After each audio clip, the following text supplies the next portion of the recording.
Poštovani čitatelji i gledatelji Nacionala, gošća današnjeg podcasta Nacional TV-a je Marijana Puljak, potpredsjednica Splitskog gradskog vijeća i predsjednica stranke Pametno. Dobar dan, dobrodošli i hvala vam što ste pristali biti gošća. Dobar dan, evo pozdrav vama, svim vašim gledateljima, čitateljima, pozdrav svima.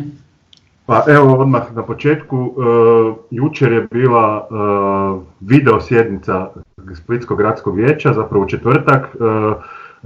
Što je točno bilo, što su točno bile teme i što se odlučilo na toj sjednici? Je li bilo neobično preko video veze održati gradsku sjednicu? Pa je, ovo je bilo, ja sam rekla, vrijedno i zanimljivo iskustvo, jer prvi put smo se videokonferenciju koristili, 35 vijećnika, manje više, ali svi su, čini mi se, bili. Moram priznati da je prošlo i bolje nego što sam očekivala.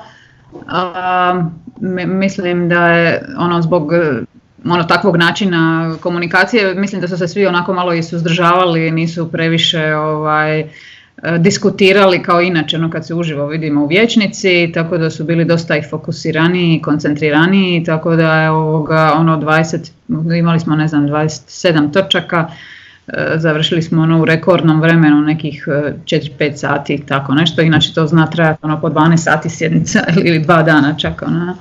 Tako da, a tema je bila standardni neke točke, ali zapravo ja sam rekla na početku da smo malo bili razočarani dnevnim redom jer smo očekivali više točaka dnevnog reda vezanih uz pomoć gospodarstvu, uz ove gospodarske mjere. Jer su svi gradovi osim Splita su te mjere donijeli već ima 15 dana, nekako je grad Split kasnio s time i sad jučer na ovoj sjednici smo od tih 26 točaka, 7 točaka su 4 bile zapravo samo vezane uz gospodarstvo. 2 uz otpis komunalne naknade za ove subjekte koji ne mogu raditi jer imaju zabranu zbog naredbom stožera civilne zaštite i 2 isto tako za otpis zakupnine gradskih prostora javnih površina. Zbog toga smo i tražili, inzistirali na tome da imamo sljedeću sjednicu jako brzo, već krajem sljedećeg tjedna ili možda u ponedjeljak, onaj tamo sljedeći, 20.4. tako da možemo donijeti i ostali neki set mjera koji se mogu donijeti za pomoć gospodarstvu i ne samo gospodarstvu, već i građanima koji su ugroženi ovom krizi. Da, za gospodarstvo.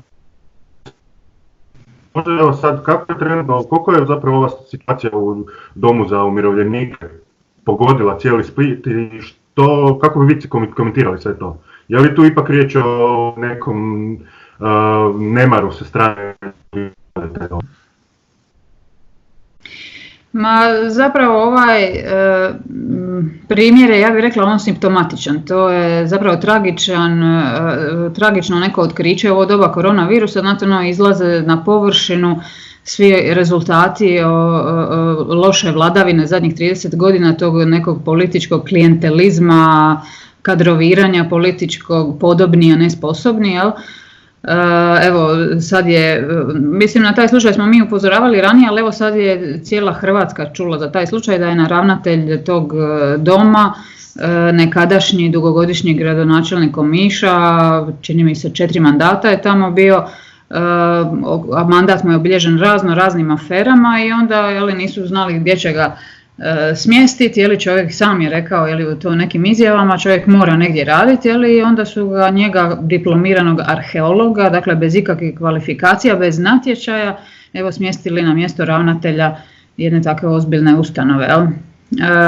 I sad se vidi zapravo cijela ova afera i izlaze na vidjelo da i nije bilo dovoljno osoblja, kao znali su danima ili i tjednima da ljudi imaju temperaturu, nisu se snalazili, nisu znali koga će nazvati na telefon, pa sad imate, strašno nešto, pokušajte zamisliti te jadne ljude, meni je stalno slika ta pred očima, zamislite jadne nepokretne ljude, stoje tu danima, imaju temperaturu i niko zapravo se ne sjeti provjeriti u doba ove pandemije svjetske koje je prvi simptom, da imate povišenu temperaturu, niko se ne sjeti da je to možda koronavirus.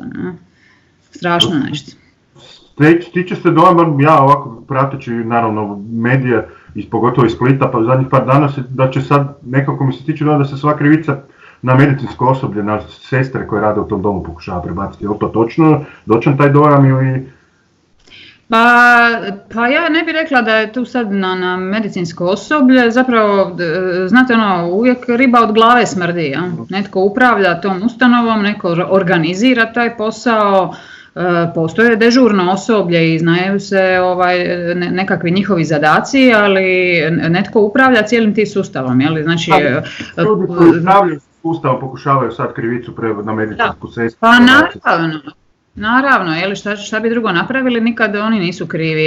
Evo, i sama ova činjenica da je župan, znate kad ne želite riješiti problem, onda osnujete komisiju ili povjerenstvo, pa sad nema jedna čak komisija, nego ima dvije, ima dva izvještaja koja su kontradiktorna i to će oni sada mjesecima, ne znam, godinama će analizirati ko je tu kriv. No, ljudi bože, krivi ste svi odreda. Kriv je i onaj bivši župan koji je postavio ovog ravnatelja, kriv je i ovaj sadašnji župan što ga kad je došao na mjesto župana što ga nije odmah smijenio jer je vidio da nije kompetentan za to mjesto. Dakle, oni godinama, ne znam, desetljećima uhljebljuju jedan, to su prike, znate, ja tebi, ti meni i onda se u krug se organiziraju ko će gdje kad siđe s neke funkcije, znate ko šahovska ploča, kad odu s jedne funkcije, onda se u krug svi se pomjere, tako da zapravo je ovo rezultat, jednostavno takav način upravljanja ovom državom doveo do toga da su sada ugroženi životi. Ovo su sada ljudski životi direktno ugroženi zbog političkog klijentelizma i uhljebljivanja. Mislim, dakle, ništa neće oni u svom mindsetu ništa promijeniti, misle da treba sad nekako drugačije, to se uopće ne nadam da će HDZ iz ovoga nešto naučiti. Ja se samo nadam da će naučiti naši građani, dakle da politički uhljebizam i to pogodovanje stranačkom kadru direktno ugrožava ljudske živote. Sam čitao prije par sati na Indeksu da čovjek koji bi trebao odlučivati o smjeni gospodina Škaričića, čini mi se, je umirovljeni agronom, ako se ne varam.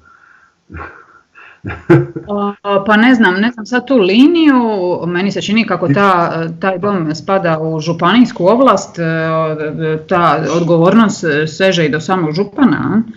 Tako da, ne znam, kažem ja, ne nadam se ničemu od HDZ-a, da će se HDZ sad osvijestiti i vidi stvarno grozno, pa će nešto naučiti, izaći i toga, ne znam, pametniji i vjerodostojniji i ne znam, sa više integriteta i tako dalje, to se uopće ne nadam jer, kažem, 30 godina se tako ponašaju, zašto bi se sad drugačije ponašali? Ja se samo nadam da će naši građani naučiti lekciju, težim putem i da će ovo zaista kazniti. Pa je sam premijer rekao da sad neće dopustiti napade zato jer je čovjek član HDZ-a, samo zato. Ovo nije napad na čovjeka samo zato što je član HDZ-a, nego zato što je dobio tu poziciju jedino zato jer je član HDZ-a. Dakle, on je tu poziciju dobio samo zato što je član HDZ-a. Uopće nas nije briga, jer HDZ, HNS, SDP, svi oni slično rade. Ne znam, slušala sam neki dan na nekoj televiziji, neki SDP-ovac se isto tako, grozno to HDZ radi. Ma radite i vi SDP-ovci. Pa mislim, Split je imao je gradonačelnika SDP-ovog, pa to je katastrofa bilo. Čovjek je zapošljavao tajnicu, kako se zove, svoju stranačku kolegicu, stavio je za drugu tajnicu Kotaru, znači gradskom Kotaru. Gradski Kotar ima tajnicu, on postavi jer je sam je izjavio, dakle izjave po medijima, jer mu je bilo žao mu je bilo, žena nema posla, pa naći mu je posao. Dakle, nema razlike u načinu upravljanja, u načinu postavljanja na te funkcije, ni od HDZ-a ni SDP-a, znači oni vladaju ovom državom, HDZ 70%, SDP 30% i to nas je zapravo i dovelo u ovu situaciju. Dakle, jednostavno ja se samo nadam, kažem, da će građani iz ovoga nešto naučiti i znati drugi put, da kad budu pozvani da izađu na izbore, da će znati razmisliti o tome dokle nas je ovo dovelo. Da pređemo sad na gospodarstvo. Kako vi komentirate vladine mjere, drugi krug vladinih mjera koji je objavljen. Je li to dovoljno? Trebati još nešto? Ma, prvo kažem, prvi i drugi krug, drugog kruga ne bi bilo, to je žalosno, evo, ne bi bilo da nije bilo pritiska poduzetnika i zaista evo i glasa poduzetnika i jedne inicijative koja se ono samo organizirala kad je vidjela da je otišlo sve k vragu. Ali čini mi se dakle da ni ovaj drugi set mjera neće biti dovoljan, jednostavno iz jednog razloga ono stvari se mijenjaju ono iz ne znam sata u sat, ova pandemija ne vidi joj se kraja, nitko to ne može prognozirati ili na šta će ovo, dokle će ovo sve skupa trajati i na šta će ovo izaći. Na kraju imate evo i svjetske prognoze da će i u svijetu ovo biti recesija veća nego ona velike depresije prije 30 godina prošlog stoljeća. Dakle, nisu dobre prognoze u cijelom svijetu. Naša ekonomija, ja uvijek kažem, hrvatsku ekonomiju neće uništiti koronavirus, već će uništiti ova korupcija i kriminal zadnjih 30 godina. Tako da je koronavirus je ono samo kap koja je prelila čašu, ono šlag na torti, koji će možda će se neke druge ekonomije i oporaviti brže od ovoga, mi ćemo past ono nevjerovatno. Tako da ja vjerujem, odnosno bojim se da ovi drugi set mjera neće biti dovoljan, treba će još nečega. Evo vidim vijest jučer ili jutros je to izašlo da je i vlada počela rezati troškove, ali čini mi se nekih 2 milijarde kuna, da su odrezali po svim ministarstvima. Kažem, evo, lekcije koje Hrvatska uči težim putem, dakle trebala je jedna svjetska kataklizma da evo počnu, ne znam, štediti i rezati troškove na svim razinama. Kako komentirate ponašanje sindikata? Evo sad malo prije isto čitam jedan tekst predsjednika sindikata Preporod koji kaže da se treba strogo kontrolirati kom idu ove potpore, zapravo potpore, s kom idu ove naknade za ljude koji su ostali na poslu, da većina poslodavaca su, ne znam, kradljivci, ne znam šta. Kako komentirate ponašanje sindikata u cijeloj ovoj priči? A mislim, to su zaista gluposti i ne treba nam, ovo nije rat između, ne znam, poslodavaca i radnika. Poslodavci se u te priče da su dakle svi poduzetnici, svi poslodavci kriminalci, to je katastrofa. To je katastrofa i kako ih nije sram. Poslodavci se ovdje ne bore, naravno da među svim slojevima društva i svim grupacijama u društvu ima i loših ljudi, i dobrih poslodavaca i loših poslodavaca i tako dalje. Ali reći da su svi oni, ne znam, kriminalci i lopovi, to je apsolutno nedopustivo. Ovdje se poslodavci prije svega dakle ne bore se za svoje, što je rekao gospodin Rivić, Bentleye ili ne znam Mercedes ili tako dalje, nego se isključivo bore za svoje radnike. Znači ako nema poslodavaca, ako nema poduzetnika, nema radnih mjesta. Znači bore se da mislite da je svima njima drago sad davati otkaze, ljude slat, ne znam, na Zavod za zapošljavanje, svi bi htjeli da dakle proizvodnja ide dalje, da njihovi ljudi ostanu zaposleni. Dakle, ovo je isključivo borba za preživljavanje, borba za opstanak gospodarstva. Tako da, kažem, u primjeni svih ovih mjera naravno da treba imati kriterije, naravno da treba paziti na implementaciju toga, naravno da će biti onih koji će to iskorištavati na razne načine, ali to je opet, kažem, povjerenje u sustav, hoćemo li imati povjerenje onoga koji je donio te mjere, kako će te mjere implementirati. Hoće li, dakle, opet se stvarati pomoć se prvo mojima i njihovima i podobnima i tako dalje. Dakle, treba će otvorit će tvore oči i paziti na implementaciju toga svega, ali nikako ne bi rekla, dakle, da i ne smijemo se dovoditi u situaciju da je ovo rat između poduzetnika i radnika. Nikako. U ovome smo svi zajedno, ovo je dakle svjetska kriza koja pogađa svih nas. Da.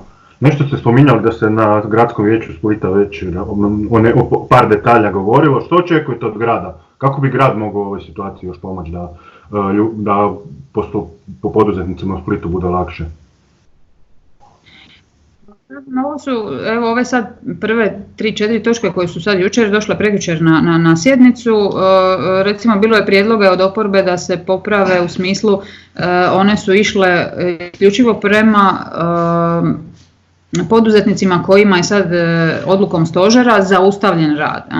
Znači bilo je prijedloga da se te mjere dorade u smislu da se i uvedu kriteriji ne samo onima kojima je skroz zaustavljen rad, nego recimo imate, ne znam, putničkih agencija kojima, ne znam, možda i nije zabranjen rad, ali oni ne rade jer jednostavno nema posla, nema turista, nema, ne znam, renta-karovi ili ne znam koje već tvrtke ne rade jednostavno zato što posla nema, ne da su dobile zabranu stožera, već im je ugrožen radi toga posao.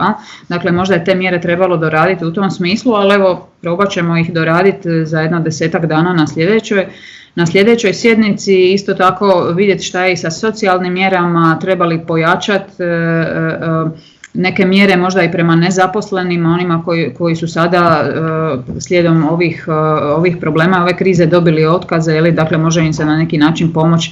Dakle, vidjeti što je u ingerenciji grada, ono što smo i mi predlagali, dakle svakako rezati troškove u gradskoj administraciji, ne znam, u Splitu imate u gradskoj upravi 500 zaposlenika, za usporedbu jedan grad u Švedskoj, Malmo, koji je veličine slične, u sličnim omjerima kao Split, dakle ima u gradskoj upravi duplo manje zaposlenih. Ja? Znači, to je ono što sam rekla, da Hrvatsku neće dokrajčiti koronavirus, nego će koronavirus samo zapečatiti ono što je loše rađeno svih ovih godina. Tako da, evo, probat ćemo na toj sjednici za 10-ak dana još inzistirati na još par tih mjera da na neki način možemo i dodatno tim i samim gospodarstvenicima, a i radnicima pomoći. Kako građani Splita prolaze kroz ovo sve? Jel su, vidim, čak ministar Beroš je čak izdvojio Split kao primjer u kojem se baš ne poštuju sve mjere. Je li to bilo korektno njega? Čini mi se da i u Zagrebu se ne poštuju mjere, pa nije baš toliko Pa mislim, da. Malo se jesmo osjetili prozvanima i činilo nam se i bez razloga, moram priznati, to je već rekao, čini mi se prošli tjedan, da čuje da neki po kafićima rade one stvari, nemam pojma. Ja iskreno, evo, to sam prvi put od njega čula, ali činjenica je da možda zadnjih par dana su se malo ljudi mrvicu opustili više nego što bi trebali, čini mi se. Kažem, nisam ni stručnjak, nego evo slušam i upute i stožera i drugih stručnjaka koji govore, dakle, da ova kriza još nije prošla i ta ugroza od ovog virusa, možda se malo i prerano išlo i popuštanje tih mjera, ne znam, otvaranje tržnica i tako dalje, je Uskrs, je veliki blagdan kršćanski, možda i treba razumjeti ljude, ali kažem, važnije je sada, još uvijek čini mi se, kontrolirati ovaj virus i slati nedvosmislene poruke, što činiti, da ne bi ljudi se malo previše opustili i onda opet zavrtili se kao bumerang, zavrtili se onaj ciklus, virus se smiruje, a onda se mi malo opustimo, onda on opet krene. Tako kažem, nisam stručnjak, evo slušam šta drugi stručnjaci o tome govore, ali poruka evo od moje strane svima, zaista ljudi, evo, ostanite doma sa svojim obiteljima, čuvajte zdravlje, čuvajte sebe, ako izađete po namirnice, lijekove, radite to sa primjerenom distancom i evo zaista pokušajmo izdržati još neko vrijeme. Da, koliko će kako su sad prognoze neke za turizam u Splitu, koliko bi to moglo čak i na gradsku blagajnu utjecati? Jel će to biti vjerojatno, nego sigurno hoće biti ozbiljan udarac na gradske financije? Ozbiljan udarac, obzirom da ne samo Split, nego evo i cijela država nam masu ovisi o turizmu, to u tome i je na neki način tragedija što smo se pretvorili na neki način u to neku monokulturu. I evo, sad ćemo opet naučiti se težim putem, tu lekciju da zapravo ne valja se osloniti na monokulturu. Turizam u Splitu je posljednjih 10-ak godina zaista procvjetao, ljudi su se nemajući druge industrije i drugog nekog posla, druge proizvodnje, okrenuli i sami, dakle nije ovo rezultat nekog strateškog promišljanja ni gradskih vlasti, ni vlasti na razini države, već evo, nema se šta drugo raditi, pa su onda ljudi krenuli preuređivati svaku onu rupu koju imaju u nekakav mali apartmanić ili sobu ili tako nešto. Tako da to je puno dobroga donijelo gradu, ali kažem, evo sad ćemo vidjeti ovu sezonu koliko će nas to debelo pogoditi sada ova kompletna blokada u cijelom svijetu. Iako, s druge strane, malo ovako komentiram sa kolegama i ne znam drugim ljudima, stječe se dojam da ljudi jedva čekaju da neko kaže ovo gotovo je, super, karantena gotova, pa da krenu na plaže i ne znam, putovati po svijetu, ali ne znam, mislim da ćemo se načekati dok to dočekamo. Da, neće tako brzo. A koliko pričao sam s gospodinom Bujasom u prošlom podcastu, baš koji je osnivač Glasa poduzetnika, i on kaže da je ovo jedna dobra prilika sad da stvarno okrenemo knjigu na da potpuno digitalizacija društva, da se okrenemo domaćoj proizvodnji. Je li stvarno ovo sad prilika da totalni reset se napravi u hrvatskom gospodarstvu? Mislim da je ovo povijesna prilika, upravo zato što sam ponavljala više puta, zbog ovih nekih lekcija koje učimo težim putem. Povijesna prilika da kažemo, ljudi, evo, vidjeli smo, naučili smo, ajmo sad zaista za ozbiljno, što bi rekli, ajmo smanjiti teritorijalni, odnosno promijeniti teritorijalni ustroj, smanjiti ovih 556 gradova i općina, 21 županiju, ajmo digitalizirati sve živo, dakle vidjeli smo ovo, prvo nam govore, 20 godina ne može ništa bez pečata, sad najedanput pečat uopće nije važan, na ovo teritorijalno preustroju vidjeli smo na ovom primjeru e-propusnica, imate ne znam grad Zagreb koji je milijunski grad, ljudi se tu šetaju bez ikakve potrebe za propusnicama, a ovdje dole kod nas od Splita do Solina ne možete doći da vas 3 puta ne zaustavi. Policija, dakle to jedno područje isto bi trebalo biti jedna cjelina, ne znam, na Braču ne možete otići napuniti benzin, bez isto da vas zaustavi policija 3 puta, dakle taj besmisao se sad tek vidi u ovoj krizi. I sad ovo jest povijesna prilika, ja ne znam, možda Hrvoje dijeli neki optimizam, wow, sad ćemo to promijeniti, sad ćemo državu, ja se zaista nadam, da će, ali prije svega nemam povjerenja u stare političare da će oni to shvatiti i početi to mijenjati, to manje tome vjerujem, ali vjerujem da će se narod na neki način otrijezniti, da će ovo biti kao hladan tuš. I zaista se nadam da će naučiti neku lekciju i znati sljedeći put izabrati one koji ne pričaju basne i bajke. Posljednje ankete baš ne idu u tom smjeru, HDZ je opet najpopularniji u državi. Mislim, je ovako, znate kad je vrijeme kriza i život vam ovisi o medicinskom osoblju, o liječnicima i tako dalje, onda se držite se nekih ovako čvrstih stvari, međutim evo kad vidjet ćemo kako će ovi izbori na kraju godine izgledat, vidjet ćemo hoće li kriza do tada, ja se iskreno nadam da neće tako dugo trajati, ali evo vidjet ćemo, ove godine će biti ta prilika neka za reset. Ja. Da. Kako vi provodite ove dane u karanteni takozvanoj? Ima jel izlazite puno iz kuće ili samo one osnovne stvari?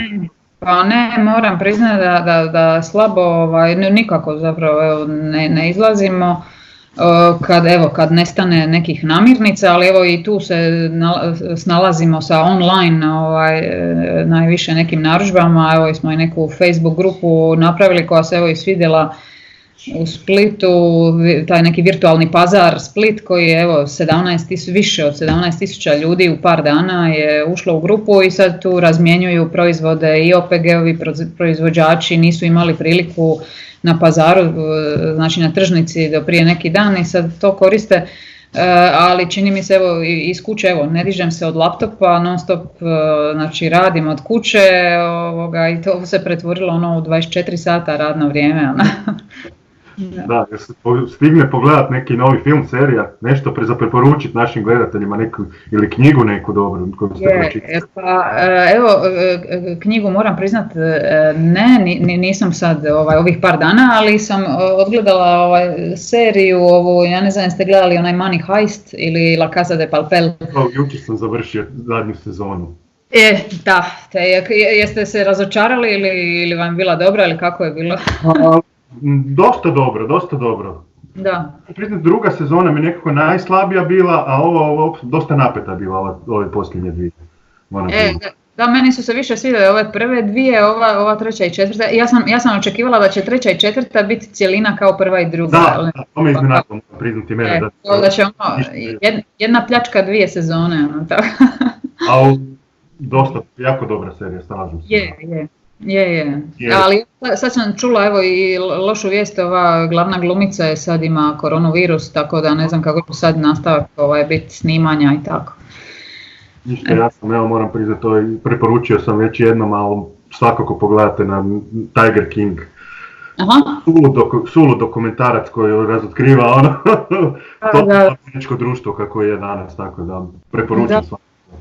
Da. Pa je, ovo je zaista prilika, evo sad malo iskoristiti vrijeme pa pogledati ono što nismo dosta šta bi odgađalo. Treba se pronaći neki način, ja mislim i za domaćim umjetnicima pomoći, ali oni su isto dosta ugroženi, čini mi se.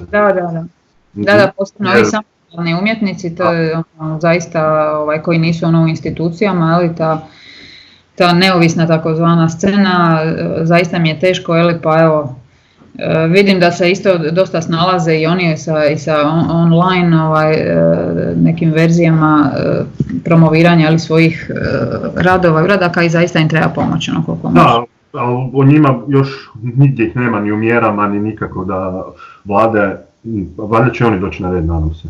Da, nadam se i ja. Evo mi smo kad već govorimo o pomoći, jučer nam je došlo, mi smo prije 10-ak, možda sad već i 15 dana kad smo čuli uopće kad je počela ova kriza pa smo čuli da nestaje ovog materijala, kirurških maski i tako dalje, kontaktirao nas je jedan kolega, jedan prijatelj koji ima partnere u Kini i onda smo naručili smo tih kirurških maskica, jedno 2000 komada, sutra ih idemo dijeliti patronažnim ustanovama.